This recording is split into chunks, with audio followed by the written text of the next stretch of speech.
जो भी हम अपनी क्लास 9 का जो फर्स्ट लेक्चर स्टार्ट किए हैं साइंस नॉलेज पर, उसमें जो फर्स्ट पार्ट है आप लोग जरूर देखिएगा साइंस नॉलेज पर, क्योंकि उसमें जितने भी क्लास 9 10 से रिलेटेड जो भी क्वेश्चंस पूछे जाते हैं, जैसे सेल के बारे में हो गया, कुछ साइंटिस्ट के बारे में, रोबोट हो, और भी हम एंटोनी मॉलिगन हो क्या बोले, रोबोट ब्राउन और परकिंसे, और भी हम साइंटिस्ट क्या क्या बोले, ये सारे हम ये जो भी टॉपिक हैं हम फर्स्ट लेक्चर में सारा डिस्क्राइब किए हुए हैं। सबसे पहले हम हेडिंग है कि what is a cell made up of, what is the structure organisation of a cell, यानी कि क्या सेल किसका बना हुआ है और क्या एक सेल का स्ट्रक्चर ऑर्गेनाइजेशन संरचना संगठन कैसा होता है। तो हम लोग सेल के बारे में फर्स्ट पार्ट में पढ़ लिए हैं, और इसको समझने के पहले सबसे पहले हम लोग को समझना है कि क्या सेल का स्ट्रक्चर क्या होता है और सेल में कौन कौन से पार्ट है, पहले इसको समझ लिया जाए, तब हम लोग आगे जब बढ़ेंगे काफ़ी अच्छा होगा। तो आइए हम लोग पहले समझते हैं सेल का स्ट्रक्चर। सबसे पहले एक हम लोग सेल के डायग्राम को लेबल करेंगे।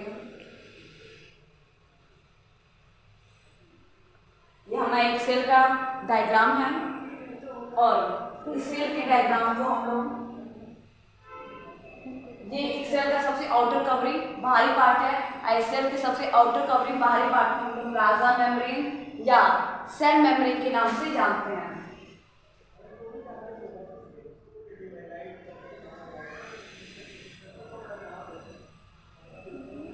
प्लाज्मा मेम्ब्रेन और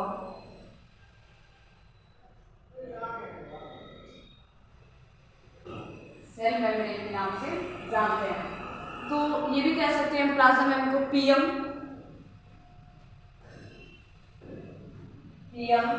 और सेल मेम्ब्रेन को हम लोग सीएम कह सकते हैं।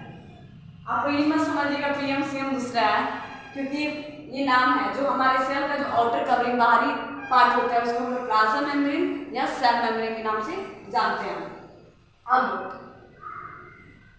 अब इसके बाहर एक और लेयर पाया जाता है, जिसको मैं एक डिफरेंट कलर से दिखा रही हूँ।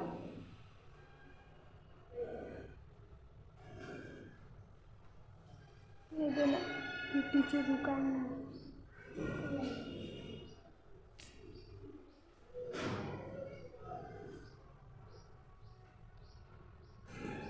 ये हमारे सेल के जो सबसे बाहर वाला जो लेयर को बनाया है उसको हम लोग एक टर्म में सेल वॉल करते हैं। और सेल वॉल जो होता है हमारा डेड पार्ट होता है, डेड सेल का होता है, डेड सेल। अब किसी जब हम उस सेल का जब स्ट्रक्चर बनाते हैं उसके जो सबसे बाहरी जो लेयर होता है वो सेल वॉल होता है, और जो सेल वॉल होता है वो डेड सेल होता है। और जितने भी सेल वॉल के अंदर जितने भी पार्ट्स पाए जाते हैं वो उसको सेल ऑर्गेनेज कहते हैं।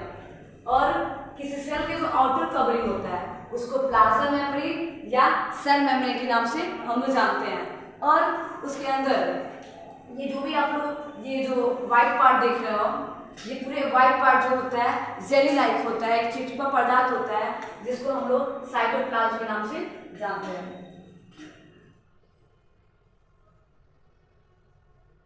साइटोप्लाज्म के नाम से जानते हैं, जो जेली लाइक होता है, जो जितने भी व्हाइट पार्ट है। अब इसी सेल्स के अंदर एक हमारा न्यूक्लियस पाया जाता है।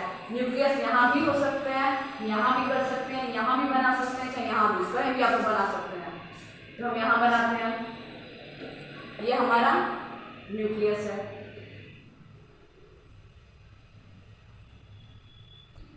न्यूक्लियस के अंदर एक हमारा स्ट्रक्चर थ्रेड लाइक स्ट्रक्चर पाया जाता है,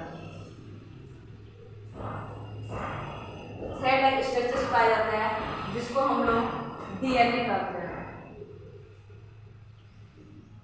जो हम न्यूक्लियस बनाया है, न्यूक्लियस को हम लोग किसी सेल का ब्रेन भी कहते हैं। और जो न्यूक्लियस होता है, न्यूक्लियस के अंदर एक थ्रेड लाइक यानी धागा नुमा एक संरचना पाया जाता है जिसको हम लोग डीएनए के नाम से जानते हैं। और ये हमारे आउटर कवरिंग होगा जिसको हम लोग प्लाज्मा मेम्ब्रेन या सेल मेम्ब्रेन कहते हैं। ये जो व्हाइट हम लोग पोर्शन देख रहे हैं, ये जो जेली लाइक होता है, चित्र पदार्थ होता है, जिसको हम लोग साइटोप्लाज्म के नाम से जानते हैं। सेल्स के अंदर बहुत सारे सेल ऑर्गेनेल्स पाए जाते हैं। इसमें जो ये ऐसे कुछ सर्कुलर हम लोग पार्ट बनाए, इसको हम लोग न्यूक्लियस कहते हैं। और न्यूक्लियस के अंदर एक हमारा स्ट्रक्चर्स पाया जाता है, थ्रेड लाइक धागा में हमारा स्ट्रक्चर्स पाया जाता है, जिसको हम लोग डीएनए के नाम से जानते हैं। और कुछ हमें ऐसे कुछ स्ट्रक्चर्स पाए जाते हैं, माइटोकॉन्ड्रिया हो गया, साइटोप्लाज्म हो गया।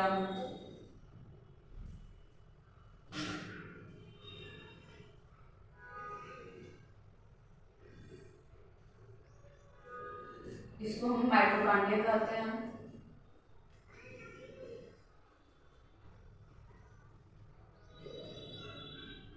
ये सारे हमारे सेल ऑर्गेनेल्स हैं। और जो हमारा माइटोकॉन्ड्रिया होता है डबल लेयर का होता है, इसको powerhouse of the cell कहते हैं। ये किसी सेल का पावर हाउस होता है, शक्तिशाली एक घर माना जाता है। और इसको हम लोग क्लोरोप्लास्ट कहते हैं।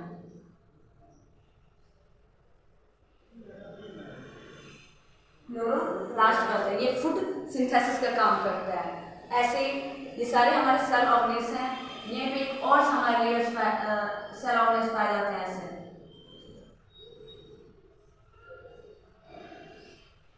इसको हम लोग साइंस के टर्म में जो हमारे सेल ऑर्गेनेल्स हैं, इसको गोल्गी बॉडी कहते हैं।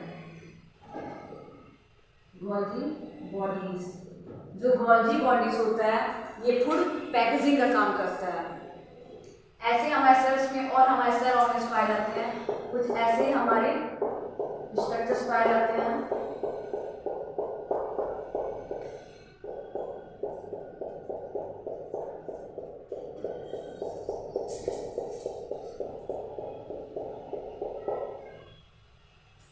इस स्ट्रक्चर्स को हम राइबोसोम कहते हैं।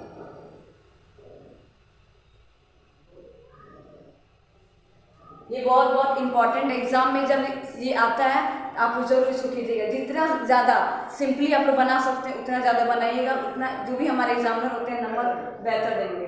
फिर यहाँ पे कुछ हमारे ऐसे स्ट्रक्चर्स यहाँ पाया जाता है। एक को हम लोग एंडोप्लाज्मिक रेटिकुलम, दो प्रकार का होता है। एक होता है रफ एंडोप्लाज्मिक रेटिकुलम और एक होता है स्मूथ एंडोप्लाज्मिक रेटिकुलम। तो जो हमारा रफ एंडोप्लाज्मिक रेटिकुलम होता है वो कभी भी ये जो स्मूथ एंडोप्लाज्मिक रेटिकुलम होता है वो हमेशा फैट सिंथेसिस का काम करता है। और जो रफ एंडोप्लाज्मिक रेटिकुलम होता है ये हमेशा प्रोटीन सिंथेसिस का काम करता है। कुछ हमारे ऐसे सेल ऑर्गेनेल्स हैं, इसके बारे में वो डिटेल एक एक करके पढ़ने जा रहा है। अभी हम लोग सेल के डायग्राम को समझ रहे थे। सेल के डायग्राम में हम लोग सेल वॉल, सेल ऑर्गेनेल्स क्या होता है, साइटोप्लाज्म, न्यूक्लियस के बारे में इतना ज़्यादा हम लोग पढ़े हैं। ये होता क्या है एक एक चीज़ हम लोग समझे। अभी बोले हैं कि एक सेल में सबसे बाहरी कवरिंग हमारा प्लाज्मा मेम्ब्रेन होता है, उसके बाहर एक डेड सेल वॉल पाया जाता है। वही एक एक करके हम लोग समझने जा रहे हैं। सबसे पहले सेल किसका बना हुआ है और एक सेल का स्ट्रक्चर ऑर्गेनाइजेशन क्या होता है। सबसे पहले सेल को समझा जाए कि the basic structure and functional units of living organism. किसी लिविंग ऑर्गेनिज्म का बेसिक स्ट्रक्चर और फंक्शनल जो इकाई होता है वही हमारा सेल कहलाता है। उसके बाद हम लोग सेल के कंपोनेंट्स को समझें, सेल के क्या क्या घटक हैं। सबसे पहले सेल के कंपोनेंट्स में सबसे फर्स्ट है प्लाज्मा मेम्ब्रेन, जिसको हम लोग सेल मेम्ब्रेन के भी नाम से जानते हैं। अभी हम लोग डायग्राम देखे हैं। डायग्राम में सबसे पहले देखे हैं कि सेल का जो सबसे आउटर कवरिंग होता है उसको हम लोग प्लाज्मा मेम्ब्रेन कहते हैं, चाहे सेल मेम्ब्रेन कहते हैं। ये क्या करता है, किसी भी सब्सटेंस को मतलब अंदर आने या बाहर जाने को मतलब परमिशन, ये एंट्री और एग्जिस्ट करने के परमिशन को देता है कि आप बाहर आइए, चाहे अंदर जाइए, चाहे बाहर आइए, इस सबको ये परमिट करता है, एंट्री देता है। जैसे हमारे स्कूल के भी बाउंड्री होते हैं, जब तक हमारे स्कूल के जो भी हमारे सीनियर जो स्टाफ हो, जब तक किसी को परमिशन ना दें तब तक वो इंसान अंदर नहीं आ पाता है। वैसे हमारा कुछ सेल में जो हमारा आउटर कवरिंग जो प्लाज्मा मेम्ब्रेन होता है वो भी ऑर्डर देता है कि कोई सब्सटेंस अंदर आए चाहे ना आए, इस चीज़ को ऑर्डर देता है। तो कह रहा है कि outermost covering of the cell, जो प्लाज्मा मेम्ब्रेन होता है कि सेल का आउटर मोस्ट कवरिंग होता है, बाहरी कवरिंग होता है, permits the entry and exist of some materials selectively permeable. कह रहा है कि जो प्लाज्मा मेम्ब्रेन होता है कुछ मटेरियल्स को एंट्री और एग्जिस्ट करने में परमिट करता है, बताता है कि आप अंदर आइए चाहे मत आइए, क्योंकि प्लाज्मा मेम्ब्रेन के अंदर ये सारे लिविंग कॉन्टैक्ट हमारे सेल ऑर्गेनेल्स पाए जाते हैं। उसके बाद हमारे सबसे कि सेल्स के बाहरी कवरिंग में सबसे आउटर कवरिंग में सेल वॉल आता है। जो सेल वॉल होता है डेड पार्ट होता है। Rigid outer covering layering outside the plasma membrane. कह रहा है कि जो सेल वॉल होता है रिजिड आउटर कवरिंग होता है, रिजिड मतलब कठोर आउटर कवरिंग होता है प्लाज्मा मेम्ब्रेन के, ये बाहर पाया जाता है, आउटसाइड में पाया जाता है और प्रेजेंट इन प्लांट्स ओनली। केवल यह जो भी हमारा सेल वॉल होता है केवल ओनली ये केवल प्लांट्स में पौधों में ही पाया जाता है, और जो हमारा सेल वॉल होता है डेड पार्ट्स का होता है। अब सेल वॉल का जब स्ट्रक्चर हम बता रहे थे तो सबसे स्ट्रक्चर में सबसे बीचों बीच में हमारा न्यूक्लियस था, और न्यूक्लियस के अंदर क्या पाया जा रहा था, एक थ्रेड लाइक स्ट्रक्चर्स पाया जाता है जिसको हम लोग डीएनए के नाम से जानते हैं, और न्यूक्लियस को हम लोग सेल का ब्रेन भी कहते हैं हम लोग। कह रहा है has double layered nuclear membrane having nuclear ports for transfer of materials and chromosome. कह रहा है जो न्यूक्लियस होता है ये डबल लेयर न्यूक्लियर मेम्ब्रेन को रखता है और ये क्या करता है कुछ मटेरियल्स और क्रोमोसोम के ट्रांसफर के लिए कुछ पोर्ट्स को भी बनाता है। अब हम लोग पढ़े हैं कि सेल्स के अंदर जो हमारे एक जो वाइट कलर का जो पोर्स पाया जाता है, खाली स्थान पाया जाता है जिसको हम लोग साइटोप्लाज्म कहते हैं, जो जेली लाइक होता है, चिपचिपा पदार्थ होता है। ये कह रहा है साइटोप्लाज्म क्या होता है, cytoplasm fluid contain inside the plasma membrane and outside the nucleus. जो साइटोप्लाज्म होता है यह प्लाज्मा मेम्ब्रेन के अंदर पाया जाता है, ये फ्लूइड कंटेंट होता है, ठीक है, और न्यूक्लियस के बाहर पाया जाता है, आउटसाइड में पाया जाता है। अब हमारे सेल के अंदर बहुत सारे सेल ऑर्गेनेल्स पाए जाते हैं, जैसे राइबोसोम, एंडोप्लाज्मिक रेटिकुलम हो गया, ठीक है, गोल्जी ऑपरेटर्स हो गया। जो गोल्जी ऑपरेटर्स होता है फूड पैकेजिंग के काम करता है। सेल ऑर्गेनेल्स क्या होते हैं, these are specialised membrane bound parts of cell present in cytoplasm. कह रहे हैं जितने भी हमारे सेल ऑर्गेनेल्स होते हैं ये स्पेशलाइज्ड मेम्ब्रेन होते हैं, एक विशेष प्रकार की झिल्लियाँ होती हैं जो सेल के, ये भी एक सेल के पार्ट्स हैं जो सेल ऑर्गेनेल्स हैं, सारे सेल्स के अंदर पाए जाते हैं जो प्रेजेंट इन साइटोप्लाज्म, जो हमारे साइटोप्लाज्म में उपस्थित होते हैं। जब हम सेल के बारे में समझा रहे थे, सेल के जब डायग्राम को समझाए थे तो डायग्राम के सबसे आउटर कवरिंग में हम समझाए थे सेल वॉल होता है जो रिजिड होता है और डेड सेल का होता है। उसके अंदर हमारे इनर पार्ट में हमारा प्लाज्मा मेम्ब्रेन होता है। प्लाज्मा के अंदर बहुत सारे सेल ऑर्गेनेल्स पाए जाते हैं जिसमें न्यूक्लियस, डीएनए के बारे में मैंने समझाया था। उसमें एंडोप्लाज्मिक रेटिकुलम जो होता है 2 पार्ट में होता है, एक rough endoplasmic reticulum, smooth endoplasmic reticulum, फिर हम लोग माइटोकॉन्ड्रिया, गोल्जी बॉडीज के बारे में हम लोग बात किए थे। तो जो हम लोग जो डिटेल पढ़े थे कि सेल के बाहर हमारा सेल वॉल चाहे प्लाज्मा मेम्ब्रेन होता है, इसके बारे में एक एक करके हम लोग डिस्क्राइब करके डिटेल पढ़ने जा रहे हैं कि ये होता क्या है। सबसे पहले हम लोग सेल वॉल पढ़ेंगे, cell wall and its composition. तो सेल वॉल बताए थे क्या होता है, रिजिड होता है और ये डेड सेल होता है। तो हम बोले हैं, और जब हम लोग डायग्राम देखे थे तो जो सबसे किसी भी डायग्राम में जो हम सेल का जो सबसे बाहरी जो लेयर बनाए थे आउटर कवरिंग जिसको बोलते सेल वॉल होता है, डेड सेल होता है, तो क्या है लिविंग है कि नॉन लिविंग है, तो सारे नॉन लिविंग पार्ट हैं वो। और उसके अंदर सेल वॉल के अंदर जितने भी पार्ट आएंगे, प्लाज्मा मेम्ब्रेन या सेल ऑर्गेनेल जितने भी पार्ट हैं सारे क्या हैं, लिविंग पार्ट हैं। तो सेल वॉल जो होता है नॉन लिविंग होता है एंड रिजिड, ये कठोर होता है, इसको हम लोग डेड सेल कहेंगे। और नॉन लिविंग होता है तो इसका मतलब क्या, ये नॉन फ्लेक्सिबल है, नॉट फ्लेक्सिबल, नॉट फ्लेक्सिबल है। जब मान लीजिए हम पढ़ रहे हैं सेल वॉल, और सेल वॉल जब नॉन लिविंग है और रिजिड है यानी कठोर है, तो फ्लेक्सिबल तो वैसे तो मुलायम हो नहीं सकता है, तो नॉट फ्लेक्सिबल, और ये रिजिड है तो डेड सेल बोलेंगे। फिर second forms outer covering of plasma membrane, ये प्लाज्मा मेम्ब्रेन का आउटर कवरिंग होता है, बाहरी कवर होता है सेल वॉल। फिर provide shape to the cell, मतलब ये जो हमारा सेल वॉल होता है सेल को क्या करता है, आकार देता है। तो फिर हम लोग देखेंगे क्या जो हमारा सेल वॉल होता है क्या वो केवल प्लांट सेल में ही पाया जाता है कि और चीज में नहीं पाया? तो जितने भी हमारे सेल वॉल होते हैं ओनली प्लांट सेल, केवल प्लांट सेल में ही पाए जाते हैं। अब देखते हैं कि किसमें वो प्रेजेंट रहते हैं चाहे किसमें अब्सेंट रहेंगे। तो मान लीजिए आप प्लांट्स है, प्लांट्स में जो सेल वॉल होता है प्रेजेंट होता है, बैक्टीरिया में सेल वॉल प्रेजेंट होता है। फिर फंगी में देखेंगे, फंगी में भी हमारे सेल वॉल प्रेजेंट होते हैं। एनिमल्स का देखें तो एनिमल्स में हमेशा जो सेल वॉल होता है अब्सेंट होता है। यदि कोई पूछेगा, ये वेरी वेरी इंपॉर्टेंट है, 9th 10th की एग्जाम में बहुत ज़्यादा ये पूछा जाता है कि बताइए सेल वॉल का क्या क्या फंक्शन है, सेल वॉल किसमें प्रेजेंट होता है किसमें अब्सेंट होता है। जो भी हम पहले जो पार्ट में लेक्चर में पढ़ाए हैं the fundamental units of life, वो भी देखिएगा। उसमें मैंने सेल वॉल, कई सारे साइंटिस्ट के बारे में, cell wall cell number, cell shape के बारे में बहुत सारे मैंने इंट्रोडक्शन को बताया है। फिर यहाँ पे देखें कि एनिमल्स में सेल वॉल प्रेजेंट होता है कि अब्सेंट, तो जो भी हमारा एनिमल्स होता है उसमें सेल वॉल अब्सेंट होते हैं। वायरस में सेल वॉल अब्सेंट होते हैं, ठीक है।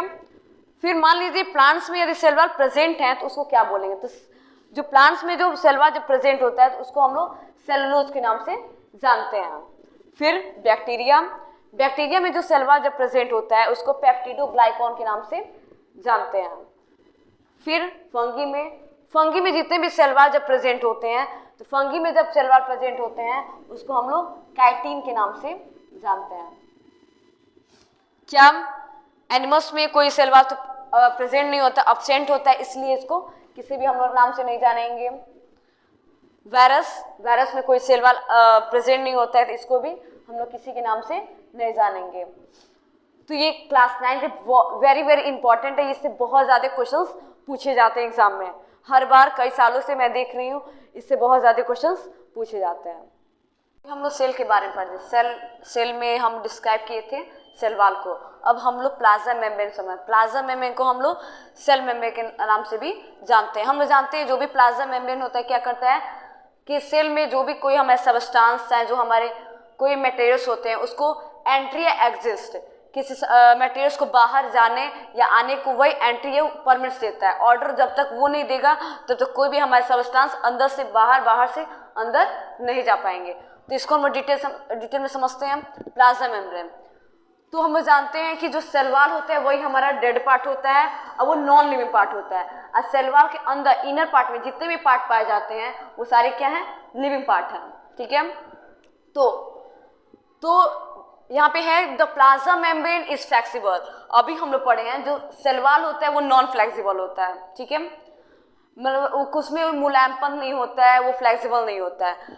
तो प्लाज्मा मेम्ब्रेन इज फ्लेक्सिबल, जो प्लाज्मा मेम्ब्रेन होता है फ्लेक्सिबल होता है क्योंकि लिविंग पार्ट है। And is made up of lipids and protein. जो भी हमारे प्लाज्मा मेम्ब्रेन्स होते हैं वो लिपिड और प्रोटीन्स के क्या है? बने हुए हैं। तो कौन से लिपिड प्रोटीन? तो फास्फोलिपिड। जो भी प्लाज्मा मेम्ब्रेन होता है फास्फोलिपिड्स, फास्फोलिपिड्स का बना होता है। फास्फोलिपिड्स मतलब मान लीजिए यहाँ पे फास्फेट ग्रुप है, यहाँ पे फास्फेट ग्रुप है, यहाँ पे इसका जो टेल है, ऐसे कुछ फिगर होता है। हम लोग को एक एक करके उसको समझना पड़ता है।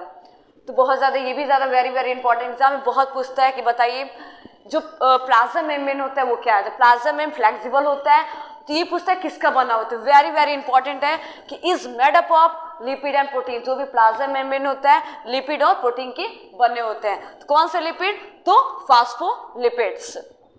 फिर इस जो प्लाज्मा मेम्ब्रेन है टर्म किसने दिया? तो 1972 में एक साइंटिस्ट है जिसका नाम है singer and Nicolson.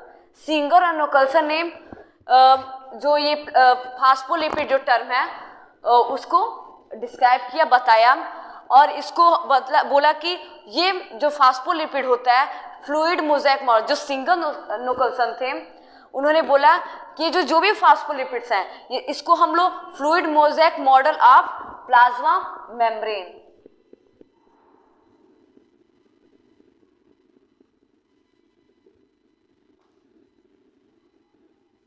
Plasma membrane यानी प्लाज्मा मेम्ब्रेन का इसको फ्लूइड मोज़ेक मॉडल के नाम से हम लोग जानते हैं। तो इसको फास्फोलिपिड्स को किसने बताया? सिंगर एंड निकोलसन ने। अभी हम लोग प्लाज्मा मेम्ब्रेन के बारे में पढ़े थे। फिर प्लाज्मा मेम्ब्रेन क्या होता है, तो प्लाज्मा मेम्ब्रेन को किस नाम से और जानते हैं? The plasma membrane is a selectively permeable membrane. Plasma membrane जो होता है एक सेलेक्टिवली परमेएबल मेम्ब्रेन होता है। मतलब इसका मतलब प्लाज्मा मेम्ब्रेन जब तक किसी चीज को ऑर्डर ना दे, जब कहे ना तुम चलो कम इधर आओ चाहे तुम बाहर जाओ, तब तक ये चीजें नहीं हो सकते। कैसे? मान लीजिए कोई हमारा वॉल है, जब तक कोई ऑर्डर ना दे तुम चलिए अंदर आइए चाहे आप बाहर जाइए, क्या कोई कर सकता है? नहीं। ऐसे हमारा कुछ प्लाज्मा मेम्ब्रेन है। प्लाज्मा मेम्ब्रेन को सेलेक्टिवली परमेएबल मेम्ब्रेन एक अनोखा विशेष प्रकार की झिल्ली माना जाता है। क्यों? क्योंकि एक ऐसा सेल का ये वॉल है, आउटर कवरिंग है, यही ऑर्डर देता है कि कोई भी हमारा सब्सटेंस चाहे कोई भी मॉलिक्यूल अंदर आइए चाहे आप बाहर जाइए, एग्जिस्ट या एंट्री, यही किसी को एंट्री चाहे एग्जिस्ट रोकता है चाहे प्रवेश देता है। तो आइए हम समझते हैं। तो plasma membrane is a selective permeable membrane. Plasma membrane को हम लोग सेलेक्टिव परमेएबल मेम्ब्रेन के नाम से जानते हैं। The plasma membranes allow, the plasma membrane allow और permits the entry and exist of some materials in and out of the cell। जो प्लाज्मा मेम्ब्रेन होता है वो अलाउ करता है चाहे परमिट्स करता है किसको? The entry and exist of some material, कुछ मटेरियल्स को मतलब एंट्री और एग्जिस्ट प्रवेश लेने, अंदर आइए चाहे बाहर जाइए, उसको अलाउ करता है, परमिट्स बताता है materials in and outside of cell, कि आप सेल के बाहर जाइए चाहे अंदर आइए। जब तक ये प्लाज्मा मेम्ब्रेन नहीं कहेगा कि आप कोई मटेरियल्स कोई सब्सटेंस बाहर जाओ चाहे अंदर आओ, कोई सब्सटेंस इसके कहने बावजूद हिल नहीं सकते हैं। इसीलिए इसको हम लोग सेलेक्टिव परमेएबल मेम्ब्रेन के नाम से जानते हैं, क्योंकि सेलेक्टिव पार्ट है। हम लोग प्लाज्मा मेम्ब्रेन के बारे में समझते हैं। तो ये देखना है प्लाज्मा मेम्ब्रेन को हम लोग सेलेक्टिव परमेएबल मेम्ब्रेन कहते हैं, क्योंकि यही हमको एंट्री और एग्जिस्ट देता है। फिर प्लाज्मा मेम्ब्रेन का ट्रांसपोर्टेशन कैसे होता है? तो प्लाज्मा मेम्ब्रेन का जो ट्रांसपोर्टेशन होता है दो तरीके से होता है, एक पैसिव ट्रांसपोर्ट, एक एक्टिव ट्रांसपोर्ट। तो जो पैसिव और एक्टिव ट्रांसपोर्ट होते हैं वो भी दो पार्ट में होते हैं। एक तो ये ऑस्मोसिस के द्वारा होता है और एक हमारा डिफ्यूजन के द्वारा होता है। तो जो हमारा प्लाज्मा मेम्ब्रेन का जो ट्रांसपोर्टेशन होते हैं दो पार्ट में होते हैं, पैसिव ट्रांसपोर्ट और एक्टिव ट्रांसपोर्ट। और पैसिव ट्रांसपोर्ट जो होता है दो पार्ट में होता है, ऑस्मोसिस और डिफ्यूजन। पहले हम लोग ये समझेंगे कि जो प्लाज्मा मेम्ब्रेन का जो ट्रांसपोर्टेशन हो रहा है एक्टिव और पैसिव, ये क्या होता है। तो ये पैसिव ट्रांसपोर्ट ऊपर हो गया, एक्टिव ट्रांसपोर्ट नीचे हो गया। ये हम डायग्राम बनाया है, ये है पैसिव ट्रांसपोर्ट और ये है एक्टिव ट्रांसपोर्ट। हम कुछ मॉलिक्यूल्स के बारे में देखा है। मान लीजिए कुछ प्लाज्मा मेम्ब्रेन का हम बाउंड्री बनाया है, सेलेक्टिव परमेएबल को सेलेक्ट किए हैं पार्ट, और इसके अंदर कुछ मॉलिक्यूल्स को दिखाया है। ये जो मॉलिक्यूल्स हैं बहुत लो कम मात्रा में हैं, तो लो कंसंट्रेशन LC इसको कह रहे हैं। और ये जो हमारे कुछ ऐसे मॉलिक्यूल्स हैं जो हाई ज़्यादा अमाउंट में है, जिसको हम HC यानी कह सकते हैं हाई कंसंट्रेशन, हाई कंसंट्रेशन, और इसको हम LC यानी कि लो कंसंट्रेशन, लो कंसंट्रेशन कहेंगे। तो ये क्या कह रहा है?